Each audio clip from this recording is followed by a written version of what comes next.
Okay, the second topic that we're going to deal with for static electricity is called electrical force.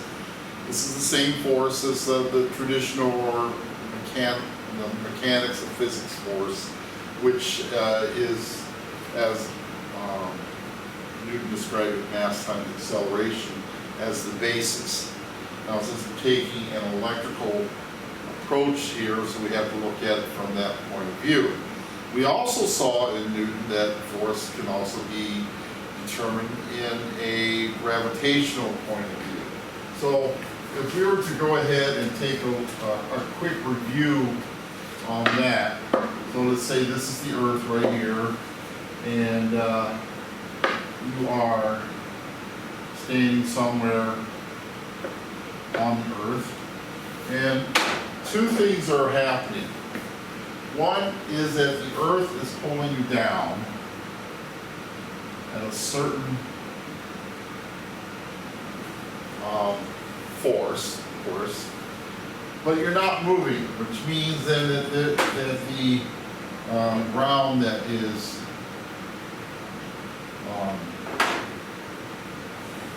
that you are also pulling towards the force, out towards the center of the Earth.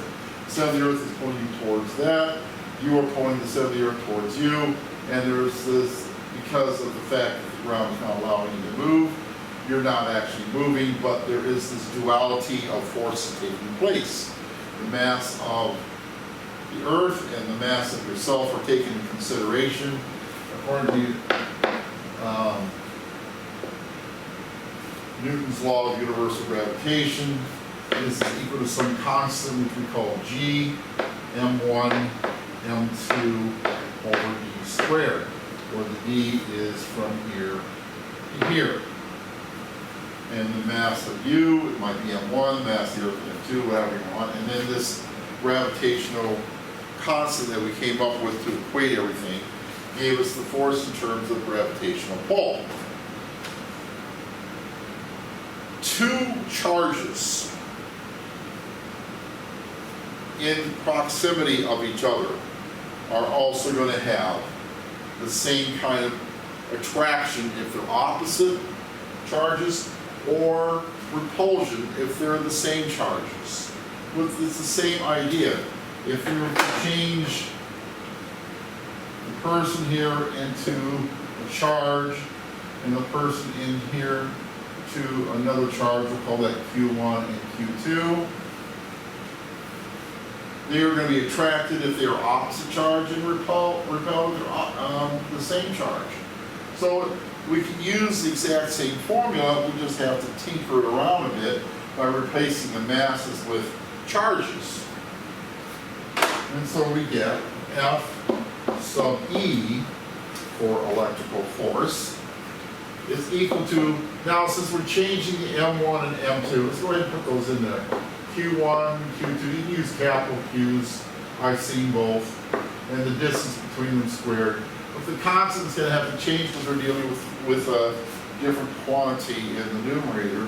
So in a lack of creativity, scientists called that K, or the German constant, which begins with the letter K. But the numerical value is completely different. This is like around 10 to the negative 11th. This is equal to 10 to the positive 9. So K is equal to 9.00 times 10 to the 9th. And the label, remember labels for constants mean absolutely nothing, but it's just a reminder as to what labels you should have everything placed into. So it turns out that if you were to take K by itself here, the distance squared will go on top. This is newtons and this is meters squared. And then Q1, Q2, Coulomb squared, because charge is measured in coulombs, will go on the bottom. So that's Newton meters squared per Coulomb squared is your label for that. Now, this is called Coulomb's law.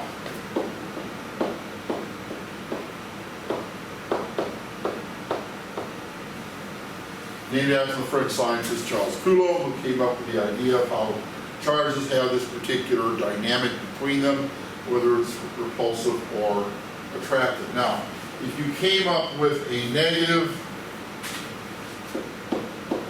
force And this means that this is an attractive force. Meaning that the two particles are going to move towards each other.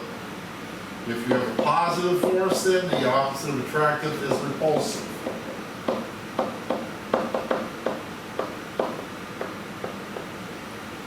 So this is the formula we're going to be using this chapter, in this section of the chapter. And our practice problems today will be involving that. So let's take a look at a couple examples that I have on the script. The first example I have is where you have two different charges. One is positive, one is negative. Okay? And I give you nanocoulombs, which has to be changed over to coulombs.